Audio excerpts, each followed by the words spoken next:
but sometimes it just decides to not do That's that. silly. There's so many settings in Meta too. Mm-hmm. It's kind of extensive. I've been trying to figure out all my Instagram settings, and it's a lot. Mm-hmm. It really is, and that's the thing is that I'm like distribution, clipping. All right, like who can see this? Only me. Why is Everybody. it only me? Yeah, why is it only me? Save. All right, and we're going to hit the music. And hello, hello, and welcome back to Retrieving Sanity with your podcast host Keegan. And this is your podcast for all mental health, addiction, recovery issues, and topics. And today we have the special guest, Stetson Smith. Hello. I'm very happy to be back. I was about to say, we're glad to have you back, Stetson. How have you been since last time? Very busy, busy, busy.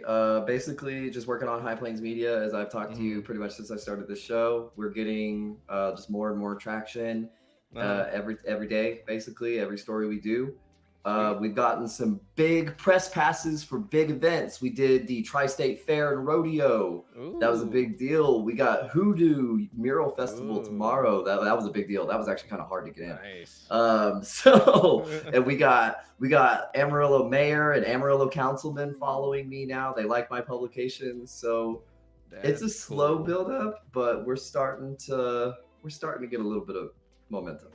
Dude, that's awesome. Like, and a little bit of traction goes a long way in the end, like that ripple Mhm. effect is really real. And I mean, the mayor of Amarillo is following you. What? Like I mean, he's a that's cool guy. He's cool. He's I all mean right. that He's a very good politician. He's fair. very good at just rubbing those shoulders and making you feel good for it. But you know Mm-hmm. what? He's not he's not awful. I like that he supports me. Yeah. I actually just uploaded a video today. If anybody wants to, after this, swing over to High Plains Media on YouTube or Facebook or Instagram and check out what we're talking about. We were talking about a finalized update on the Sanctuary City ordinance, which I'm Ooh. not going to go down that rabbit hole. But I was about to say. if you guys haven't heard of the Sanctuary City for the Unborn Ordinance and you live in Amarillo, you should definitely look into it. It is also being called Prop A. It will be on the ballot in November. Mm-hmm. Yeah, that's So, a big deal. And like being an Amarillo native, I'm kind of like, man, I really don't want Amarillo to be on national news for something stupid again. we're already on national news for it. We have so much eyeballs on us for this Oh story. man. So every time I cover it, it does really good for my channel, which is Hmm. like, this kind of like back and forth. It's like, I'm glad it's helping my channel, but I wish it wasn't this. Yeah, right. Just like, why does all this negativity have to be good for me? But But at least for once it is. I know, right? I was about to say it used to feel like that, but nowadays you get to sit there and actually use it for good because you're sitting there, you're trying to get the truth out there. You're trying to actually get an unbiased perspective and just get underneath the nitty gritty and get all the news that the people like kind of just glimpse over, especially in Amarillo, because that's Well, a it's because here we go. It's because with cable television, they mm-hmm, only can cover so little of it, and then it's the next mm-hmm, story, and then it's the next day, and you don't mm-hmm, remember this. I do extensive deep dive packages that are mm-hmm, about 6 to 10 minutes long, and I do report it as non-biased as I can, so I can talk mm-hmm, to everybody and get in on those fields mm-hmm. of the sort of the two sides. But I am a human being, and I believe that reporters are allowed to have opinions as human being. And my opinion Yep. is I hate this thing. I hate who's organizing this. I cannot stand it. And they kind of know. They found out. They figured it out. But it is what it is because now I have even more support from those who also are with Mhm. me. That this is not good for Amarillo. Yeah. So if anybody, this is going to be my due diligence towards ARFA today. Please go check out Sanctuary City for the Unborn Ordinance or Proposition A in Amarillo, Texas. It's a very big deal. But Mhm. today, we're actually going to talk about. I have a performance coming up. It's a Yes. live performance. It's going to be in exactly about a month on Awesome. October 26th Sweet. at the 806 Coffee Shop and Lounge. I did it once before. It's Mhm. called Empire of Ash. Hmm. and it was an immense success the first time, and I'm hoping it's an even bigger one the second time. So That's awesome, man. And the 806 holds a special place in my heart. You know, I think like it holds a special place to this whole community's heart. I So if think anybody so. from the 806 or 806 people are watching this, we love you guys. Yes, yes, very much so. But so this Empire of Ash, this performance that you're doing, what exactly is it about? I mean, I've seen it, and by the way, amazing job.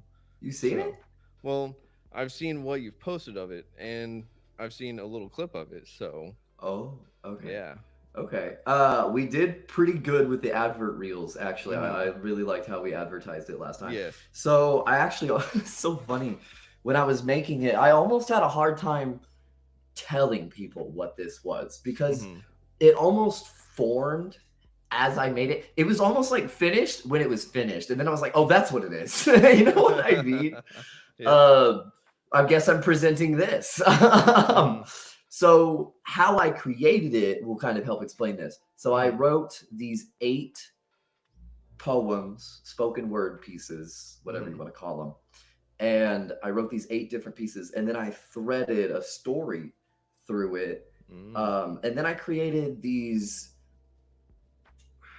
sort of cinematic monologues or sort of like scenes that help Mm-hmm. set up the next one and are actually flashbacks Mm-hmm. to help describe where the character you're witnessing got where he is today. So the character that I'm playing is called Private Smith because why not a self insert? And essentially, the story is about Private Smith going on a tour of duty Mm-hmm. and then it being kind of rough and going through intense conflict and then coming home and basically the story of overcoming or the challenge of dealing with PTSD Mm-hmm. from a military service perspective. Mm-hmm. Now, I have to disclose I haven't had any military experience firsthand myself, but the big passion behind making it about the armed forces a little bit Mm-hmm. was because it is a huge expression of my personal struggles with Mm-hmm. post traumatic stress disorder, but it is also a very big expression about a true story that I had with my brothers who Mm. were in the army. Uh-huh. And they were in the army during the Bush administration whenever we were at war with like all the Middle East. Yeah. And they went through like huge amounts of tours through Afghan, through Iran, through Iraq, all of them. They Mm-hmm. saw lots and lots of active combat, and then they would Yeah. come home for Christmas. That was really the only time I got to see these, my brothers, essentially my Oh. stepbrothers, Mm-hmm. and they were really fun guys. They kind of traveled the world. They had these crazy stories, ones I wasn't even allowed to hear, and then, but like, to turn it a little sinister is like at nighttime, things would happen. Like Mm-hmm. they would have these um like nightmares, these relivings of it, Mm-hmm. and it was intense to see and go through. And I think it's an homage to witnessing that as a child, as to the Mm-hmm. firsthand like how that really affected it. So they'd like get up and then they'd be like talking to me fully, and I'm like, yo, what? I'm like sleeping, dude, what's up? And then he's like throwing me off the bed and like covering my body because he's like thinking he's protecting me from fire or some explosion. I'm Oh just like, man. whoa, dude, like what's happening? That's a very true story. Wow. Um, so it was to show respect, Mm-hmm. to put a spotlight on this thing that these really tough guys, they don't have this acting ability. Acting's not. I would say it's every military guy's thing, but you don't normally think Mm-hmm. of a hardened veteran and then a performer. So I made my due diligence to really make it respectful, and Mm-hmm. I even had an ex-Marine donate a full uniform Oh with a wow. vest and a helmet. So I was decked out in fatigues, and Huh. it was hot, and it was a full house. It was packed, and it was very well done. Nice. That's awesome. Yeah, And and it's a one man show. It just stars me. uh-huh. which I had someone who watched it said, those are normally disasters. I was like, oh, are they? And she was like, no, yours was amazing. I was like, great. Well, it is on YouTube, is it not? It's not.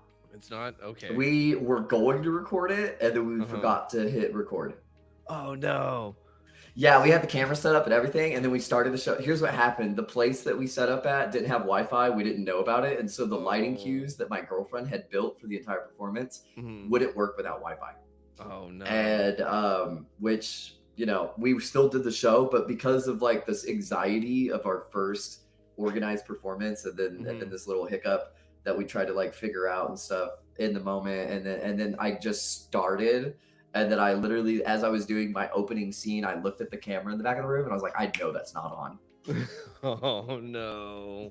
That is just, oh, my stomach would have dropped. But it was intimate. It was 20 people, filled up the whole room.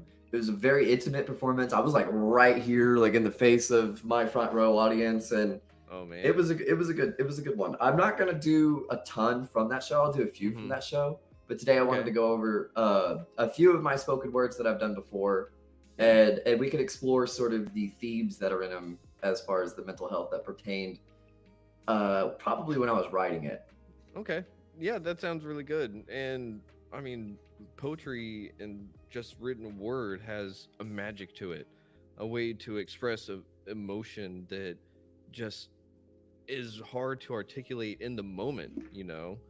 And it's a way to encapsulate even more than, because you have that time to, or like just choose that right word or that right way to phrase something, and it just, I don't know, poetry holds a special place in my heart. So it's really awesome that you do a one-man show and doing all that. That's impressive.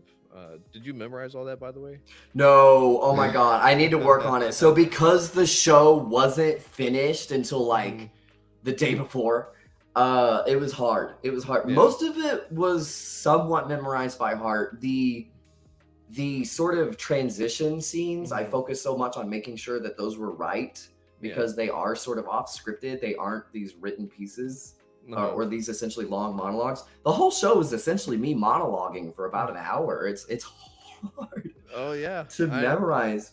Plus doing journalism, plus building I did the audio too. There's audio that goes with it. And so I had 8 tracks.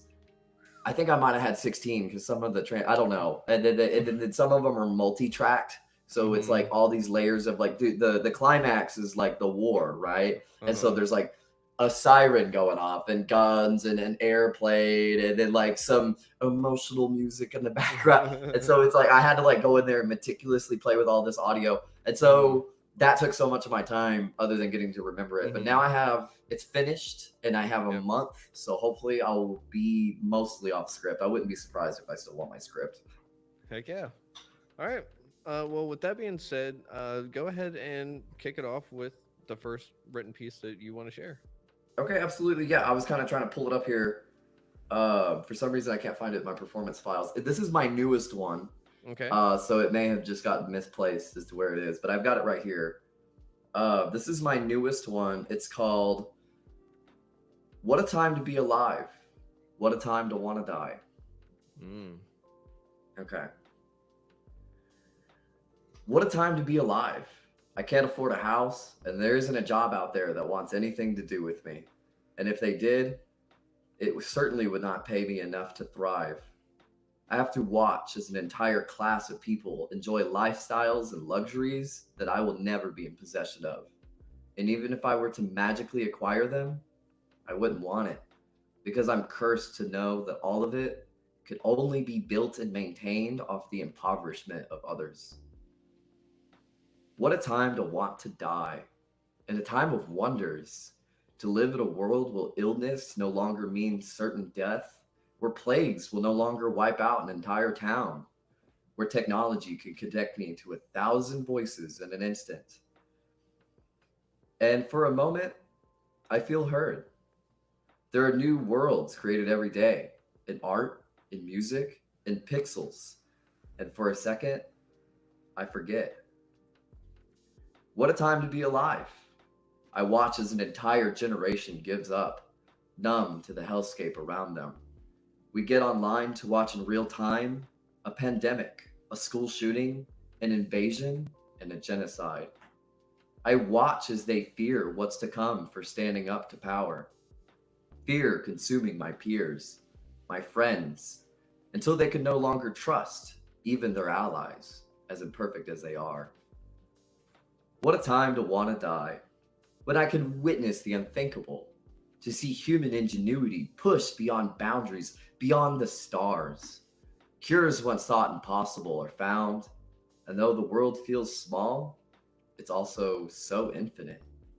There's a wonder in every corner, where strangers can unite across oceans, where movements rise and voices are heard. The world is not all silent, and for every cry, there is an echo. And in these brief moments of connection, hope quietly blossoms. And yet, what a time to be alive.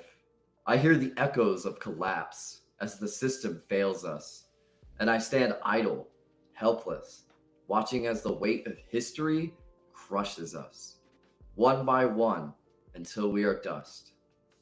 What a time to want to die. And yet, look how the spirit survives. Through it all, through loss and grief, through loneliness so thick you could drown in it, we still find love in the kindness of strangers, and a smile shared across the street, in the art that makes us feel human, if just a moment longer. In nature's quiet beauty, we are reminded this world, though it could be bleeding, still has a heartbeat. What a time we live in. What a narrative we live. What intricate webs we weave. I suppose I really have no other choice than to be here now and witness all there is and calmly wait for its end. Very nice. That was good. Very deep. Yes. A little. We're gonna do a lot of these today, boys. I think I can do like more than one on a hand. Like, Oh, can you do the? I can do. Let me see if I can still do it. Neat. Okay.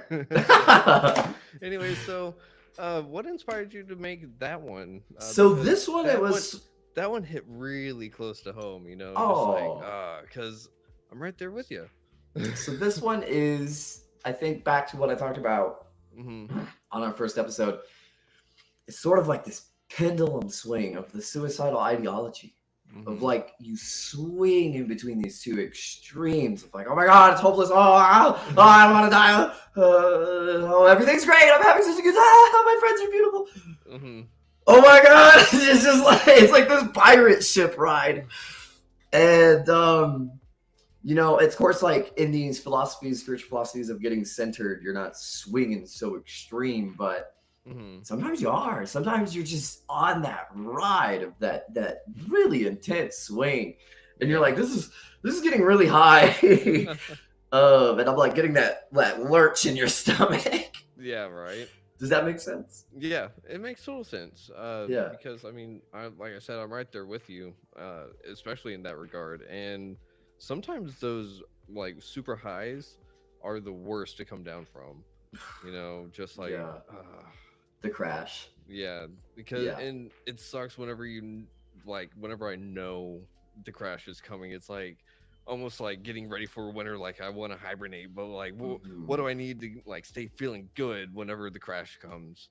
Yeah. But sometimes it's an event. Sometimes it's like, oh, I'm doing great. Yo, I'm gonna do all of this. I'm working on my own business and all this and that. And then like comes out, people come out, and then they don't want me to succeed. And I get in my head about how my community hates me, and I'm just like, Yep. I don't want to go outside anymore. And so sometimes it could be a triggering event that like swings us right back onto the other side of the fence. Yep. Very much. Especially if it's a triggering event that reinforces past trauma.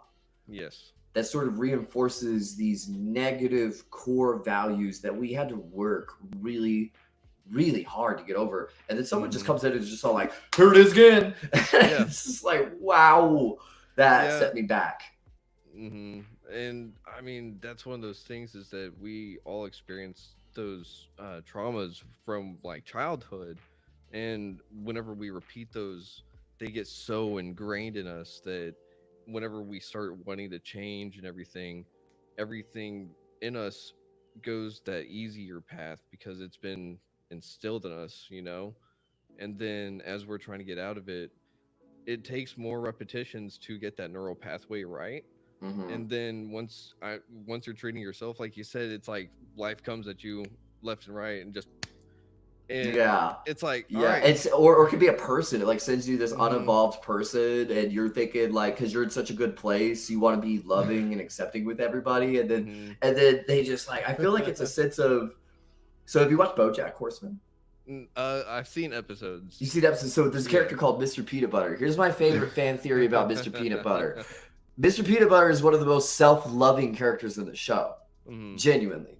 Mm-hmm. And BoJack can't stand it. It infuriates him because he doesn't love himself that way, and he wants Mr. Peanut Butter to feel as awful about about his person that BoJack does, and it's projected quite prominently in the show. Mm-hmm. And I feel I have succumbed to that more than once in my life, where I try to embody this Mr. Peanut Butter personality, which I am the golden retriever in my relationship.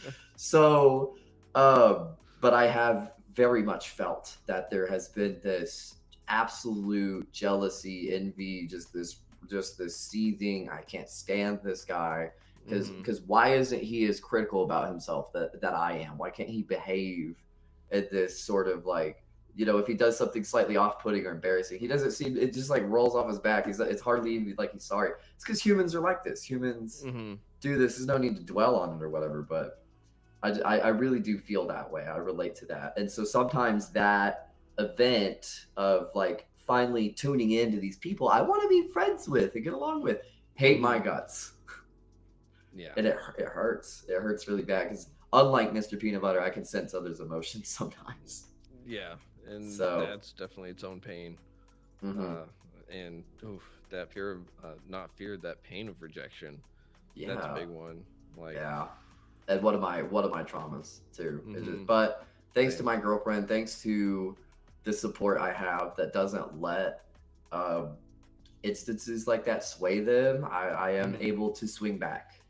And I appreciate anybody who's patient with me through my swings. Yeah, for sure. And that's the thing is it's that little bit of understanding goes a long way, because that's one of those things that it's in so far like in your person that you can do your best to manage it. You can't necessarily change it, you know. And so sometimes like with mental illness, if there's not really a cure per se, a lot of it is symptom management. And that's knowing like what I got to do for myself. Like with ADHD, I got to sit there and do certain things a certain way, because either with medication I have side effects I don't want, or without medication my brain is all scattered. So if I work with the scatter, I don't have to take the medication. I felt that as someone with ADD, and who I've actually been wanting to get back on ADD medication so bad, and Adderall is so hard to get on nowadays. Yeah. But yeah, so it's sort of like these symptom managements. And lately I've been a little more scattered, but I'm starting to, hopefully, I kind of feel like when things are slightly going back to like, oh, okay, I'm not messing up so commonly anymore.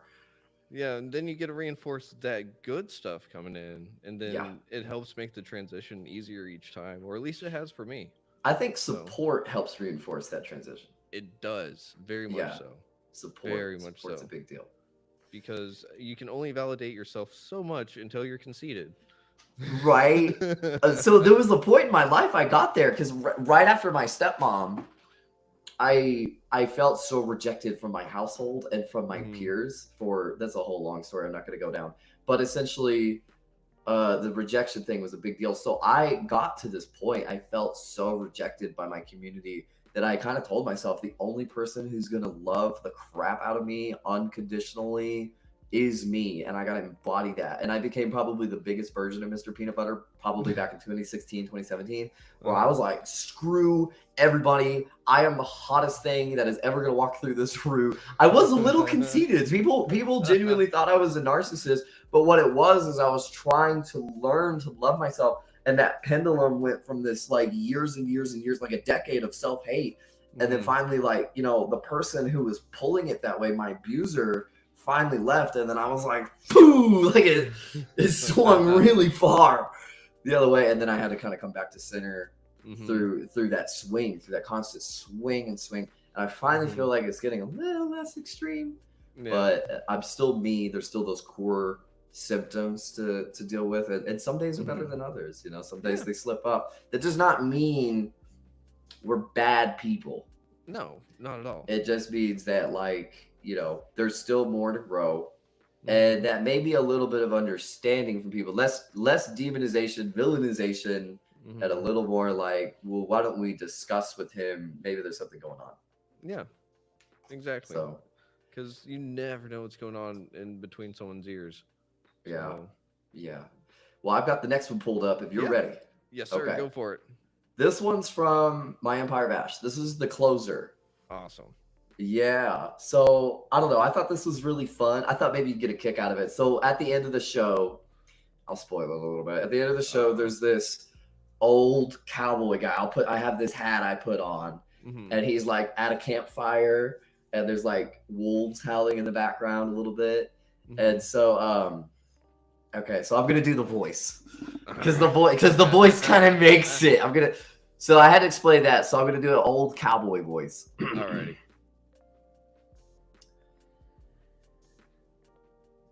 In a world of damnation, man was cast down and cast aside, experiencing a villain's condemnation, as well as his convictions. Destroyed and demonized, he was part of a sick plan, a sacrifice to get the ball rolling, a track greased with blood. They took it upon themselves to coat him with the skin of a beautifully slain wolf, as they mocked him and cast him out to be a wild creature, unfit for their great and all fair society. Abandoned, cold and alone, in a wilderness unknown, but he was no stranger to the idea of playing a role. Has this been Thighcast? Who was he to deny him a show? So he stapled on the wolf skin that they had thrown, and born anew through blood and sacrifice, he danced with their demons into the unknown. Across a dystopian wilderness, he was known to roam, coming across all kinds of souls. Plenty of those who'd scorn a lost dog, of course. But even more, he found other creatures like him, stripped and snared, poor creatures, caught in traps, bones ready to snap. They'll never forget when the wolf came across them on his way. What be this foul contraption that has your heart and mind snared, poor creature? Said the wolf. I have been ensnared by a tool of their society. It will be short time before they are here for me. Run, wolf, for I am done. They will undoubtedly find me, but they're always looking for you. The poor creature wheezed. The wolf growls in frustration. Roar! Gather your strength. What contraption could possibly ensnare your conviction? To fight, to live. Now, this is what I plan to do. A quiet reply. And that is why they will always hunt you, wolf. Wolf darted off, knowing not to linger, leaving the poor creature behind in his whimper. The next morning, the sun rose and greeted the wolf, the dawn of a new day, followed quickly by a single shot echoed in the distance, disturbing the birds. Wolf was distraught, howling and growling through the day, mourning the creatures that he'd come to pass, fueling his vengeance not only for himself no more, but for everyone whose lives were nothing more than a game of game to men with guns. Wolf was tired of being scared, and the easiest way to overcome that fear to him, well, that was to overcome the fear of death itself. So that's what he sought out for. Death. That night, Wolf created a dark creed. I abandon any remains of my humanity, for I must embody the demon they have made me. I will fill these men's hearts with the same fear that has struck mine. I will be the shepherd of their mortality, the sentinel of their damnation. I will prowl quietly and strike quickly. I will greet their pleas for mercy with malice. I will devour their world and spit it out with drool. I am the hunter of hunters. I will show them eyes full of fire and teeth full of blood as I gnaw their beating heart clutched in my jaw. And that's what the wolf did. He was known across all old lands for being a monster. And of course, inevitably, the men came together and overpowered Wolf. They were so angry with him, in fact, they tore every inch of skin off his flesh. The creatures of the wild heard this news, and they had the same conversation as always. What else would you expect? Live by the teeth, die by the teeth. But you know, I found myself wondering, what if we had to let Wolf fight alone?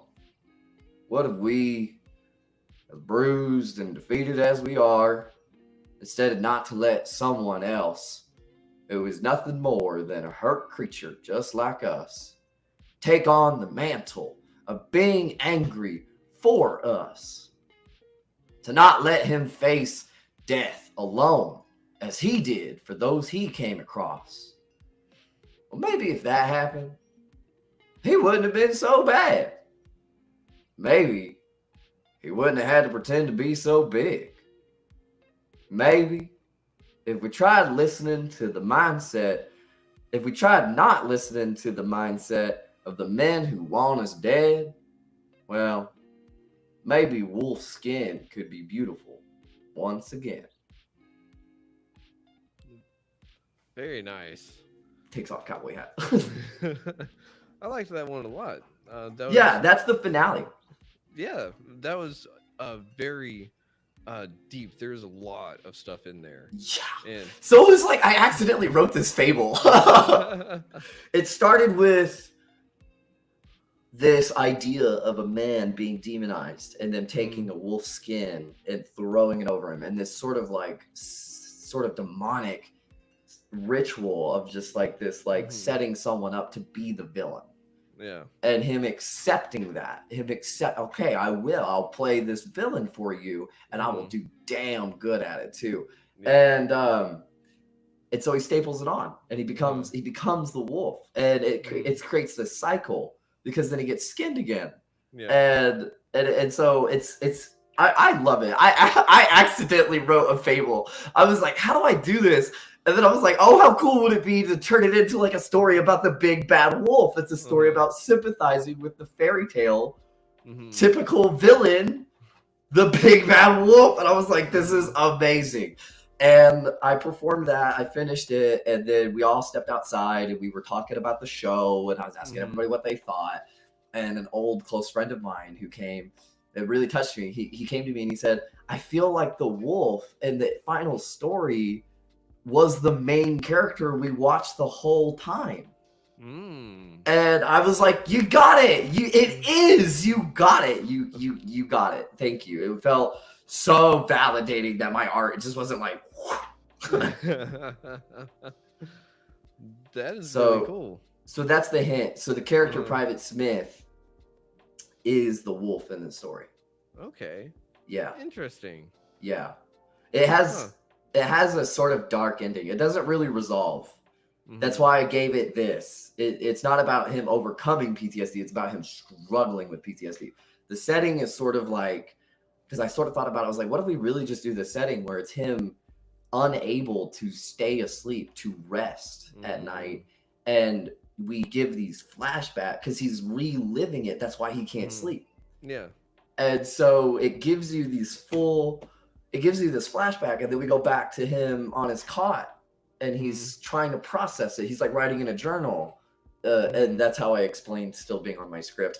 And so he's like writing in a journal, and then we go back more, and we go back more, and then we go back to where we finally find the trauma of like the really big explosion. It's called the trench. It's called the climax. Essentially, it's huge. It literally what it is 30 minutes of me reenacting my own really bad psychotic breakdowns, and that's raw. That's really raw to go in front of my community, my friends, people who know me.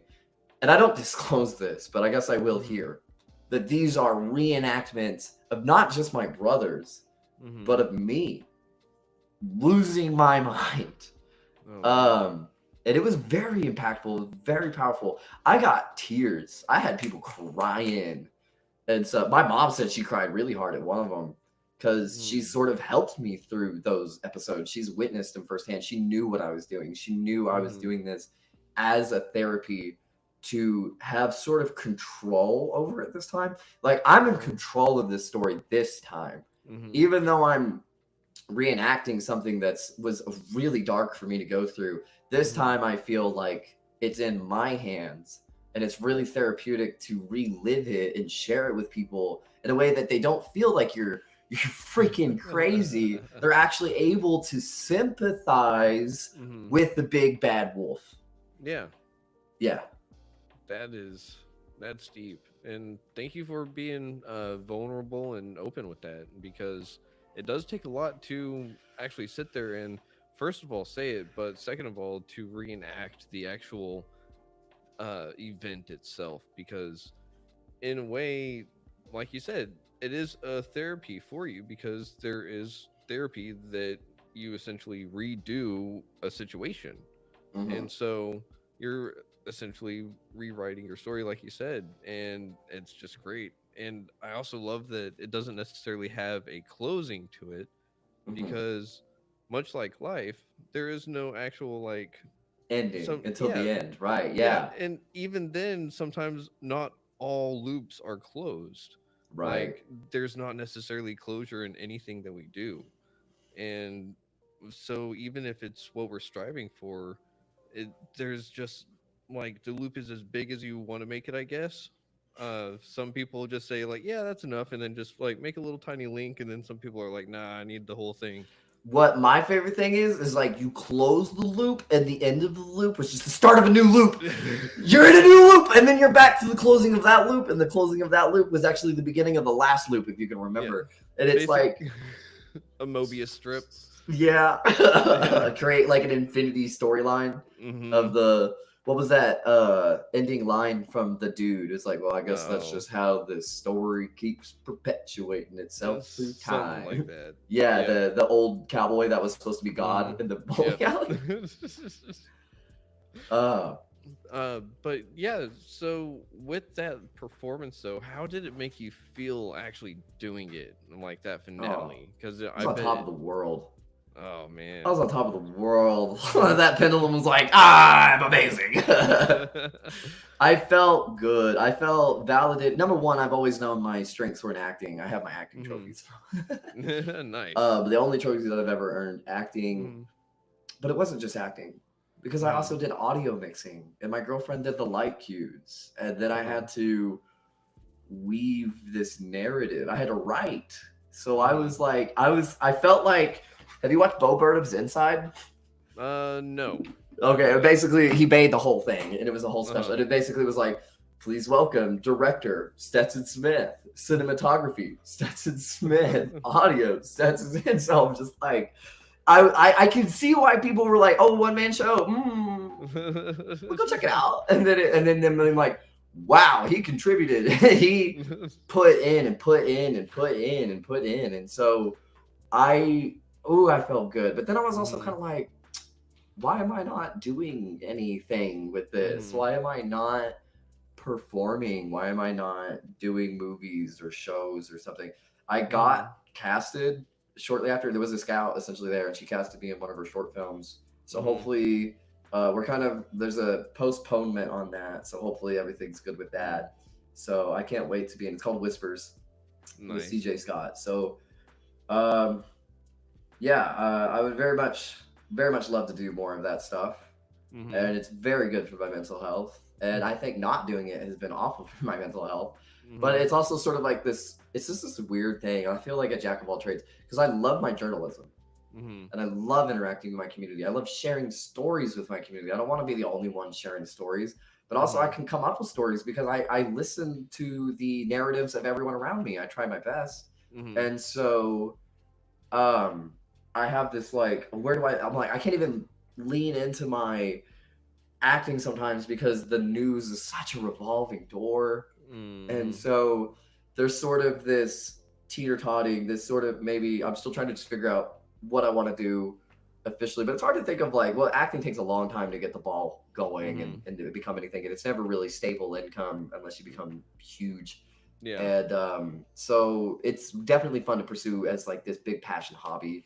But High Plains Media, I think, is more the business that I think Mm-hmm. would fund that if I could get that aspect going. Yeah. But yeah, we're trying to put together fundraisers. We're so busy with the news. We've Mm-hmm. got posters going. We're gonna go do a photo shoot soon.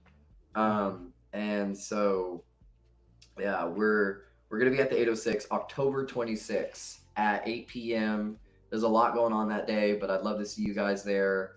It's free. We charged admissions the first time, but 806 doesn't do that, so it's free.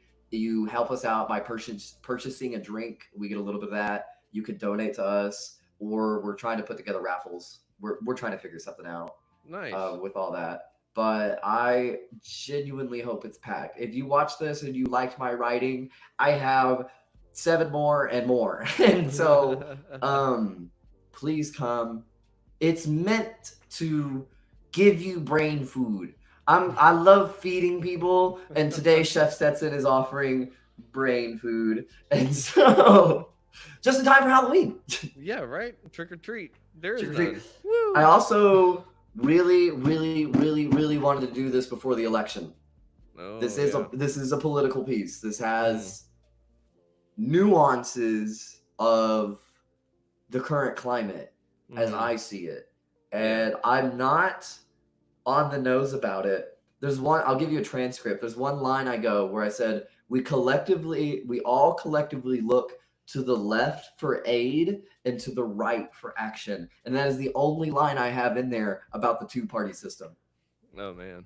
And most people didn't even know it was about the two-party system, but that's what I mean. You look to the left, Mm-hmm. the leftists for Mm-hmm. social aid, and we Yeah. look to the right for these sort of diehard action boys.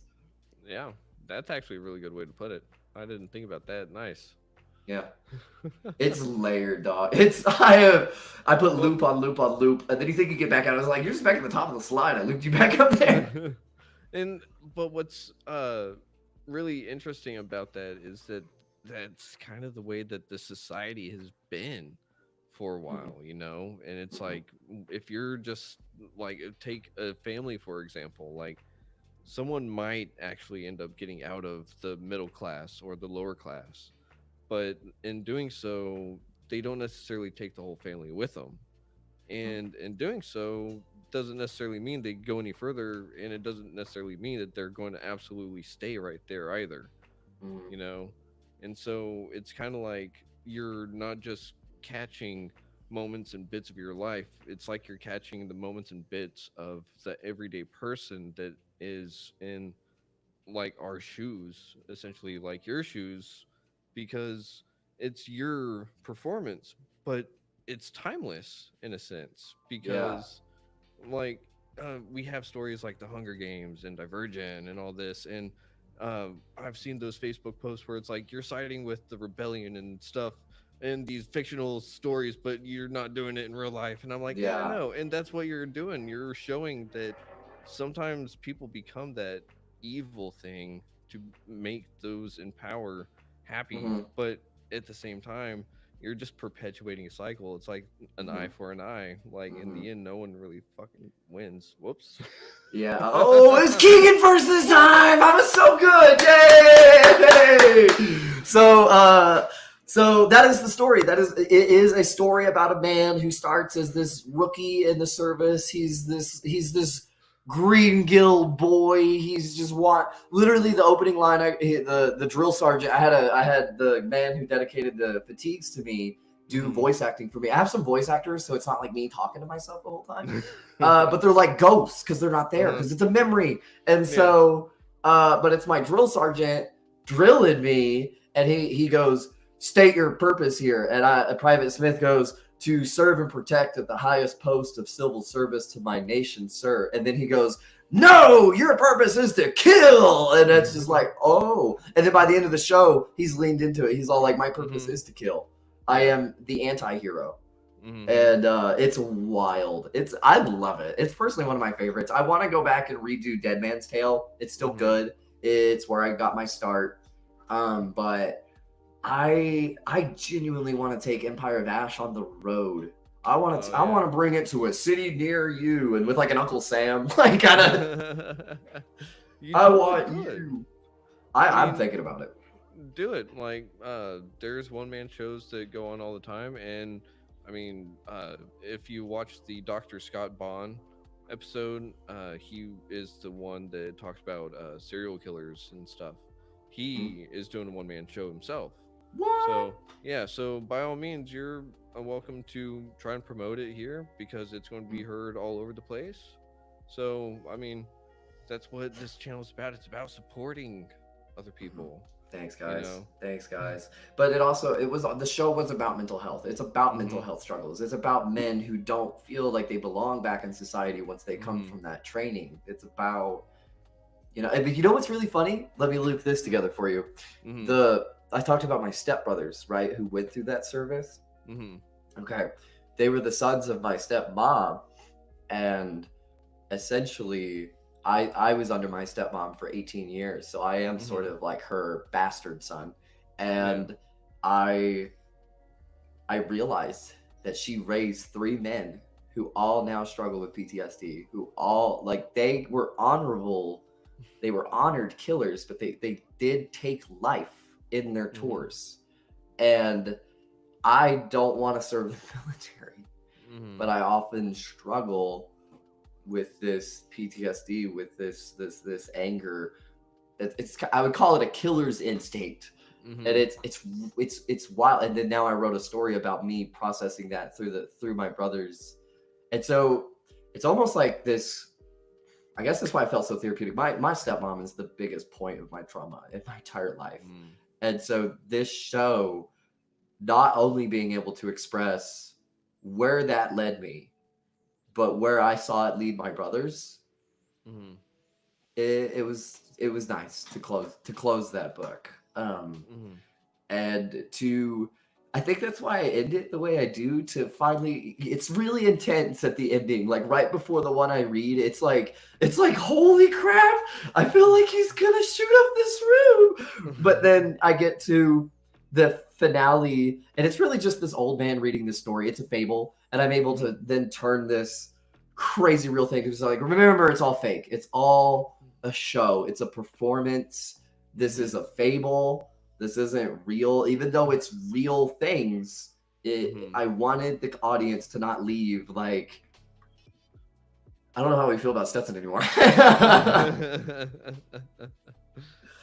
So I think it was well executed. Well, that's really good, and I'm super proud for you and of you because, like, again, a one-man show, that's a big thing, and then on top of everything else you're doing. So you've come a long way, and Thanks, again, it takes a lot of strength and a lot of self-love and everything to come and just tell everyone this, to advocate for other people. You cry, Keegan. What the hell? Oh my god. I'm gonna hold back tears right now, dude. Oh my god. Thank you. Yeah. Actually. Yeah, no, you're doing amazing, dude. And so your art matters, your words matter, and you have no idea who you're going to help with your story, with your hopefully not Empire of Ash, your performance, but Right, you know, you yeah. don't want to leave behind an Empire of Ash, and you're on the path of leaving behind some great legacy. Yeah. You're in the process of making your story, and it's going to be out there Yeah. because I will say there is a line in there called Empire of Ash, and I'll end it before we go too much further. I know we're running out of time. But oh, what does he say? He says, "That's all that will be left of your kingdom, an empire of ash. May it serve as soft, fertile ground for a new one to come." And so the character addresses, like, I know I want to be a part of your destruction process, and I'm going to go with you down that road, and we're going to leave nothing but fertile ground for new people. And I got that from the book of Revelation. oh, And also the Phoenix were born from the ashes. And mm-hmm. literally during a wildfire, I walked through the Smokehouse Creek fire grounds. The ground Mm-hmm. is really soft. It's like you're walking on a cloud. When it's Wow, like this much ash, huh, it's the softest ground you've ever felt. And it is, dude, it's fertilizer. It is mm-hmm. so, it's bad in the moment, but once the rains come, Mm-hmm. it's actually it's like this whole reset that nature Mm-hmm. kind of needed Yep. sometimes. Yeah, sometimes, not necessarily every time. Yeah. But I think, So that's Empire of Ash. yeah, that is really touching. And I mean, I kind of want to be like, to help promote it, maybe put it live on like YouTube or TikTok or something. We're gonna record it. We're gonna have a promotional shooter. We're gonna actually be serious about recording it this time. Dead serious about recording it this time. We've got a big memory card to do it too. Nice. And we kind of need some help with someone to run the camera. I kind of need some help. It's just me and Ariel. Mm-hmm. And if you know anybody in Amarillo that would be interested in the show, yeah, I'd love any help with advertising it. We just sort of got Yeah. the banners going. Uh, I know you still got a few friends up in here that Mm-hmm. watch this, so I would love to see all of you there. It would mean the world to me to not express what I'm being told is really good art into an empty room. But if it's an empty room, I mean, last time it was 20 people and it was incredibly intimate. It was Mm-hmm. very intimate. It was all people who supported and loved me. Mm-hmm. And so yeah, and I would love to bring it to your city, and I would give you a personal invitation and have you in the front row. That would be awesome. Like to see you in one of the amphitheaters or something, doing a one man show. Like, dude, what? That would be They're cool. expensive. We probably have to Yeah. just get little stages or find something. But yeah, because I Mm-hmm. talked to like the Amarillo like Globe News, and it's so Mm-hmm. expensive to just take Oh, I up the bet. space. So, Yeah. so that's why I want High Plains Media to take off, and we're Mm-hmm. looking for sponsors for that. We're looking Mm-hmm. for some sort of paid affiliations. I want to help advertise some things going on in the city as well. Mm-hmm. And I think it's just, it's getting the ball rolling because people are like, well, you're news. And I'm like, well, yeah, the news has paid partnerships. Yeah. That's how like they pay. That's mostly how they pay their bills. like what do you think commercials are, dude? Yeah. So I want some of those. We're some of our views get about 200. My worst video the other day got 5 views. I just deleted it. It wasn't a Oh bad man. video. It just didn't get any views. So Mm-hmm. so that's kind of why I made that joke about like me talking to an empty room sometimes. Yeah. But yeah, it's getting traction. People are noticing me. It takes a little while to validate it. Amarillo's so behind. Mm-hmm. And Mm-hmm. so without the big giant camera and this access to television broadcast, they feel like you're not really real yet. And it's like, Yeah. well, you want to realize like how long it's been since I've had access to cable? And I'm a voter. I'm Mm-hmm. almost 30. There is a huge demographic in Amarillo that does not have access to actual news. And I'm Oh wow. trying to fill that gap. Wow. That's crazy. But that's really good that you're stepping up, you're taking action, and you're doing something positive for the community whenever it's something that needs to be done. Hmm. Yeah. Because, I mean, not, I mean, really, whenever you think about it, it's kind of like, oh, everyone has a cell phone, everyone has a computer, so everyone has internet, and it's not the case. Not everyone has TV. Not everyone has all this stuff. Like Hmm. we take things for granted, and you're sitting there, you're looking out for the, uh, like not the little person, but the person that may be left behind, someone that isn't as Mhm. informed about something. My High Plains Media business core value is voicing those without a voice and serving those that are underserved. Nice. Yeah, That is powerful. yeah, And that's the point of it. I feel like it's going to go places. So Oh, thanks. My girlfriend does yeah. too. She's joined the team 100%. Motion graphics, all the cool little swooshes and the words that pop up. She does all that. I don't even touch that stuff. I don't know how she does it. Without her, it would not be good looking. It wasn't for a while, I'll admit it. But we've grown. And I finally had to swallow that big horse pill of humility and just be bad. I was Yep. bad, and that's okay because now I'm better. Yeah. And so I think to end this show, I think it's okay. Like my girlfriend once asked me, we were having an argument, relationships, right? And she said, "You need to be better about allowing me to be broken for a minute." And she was right.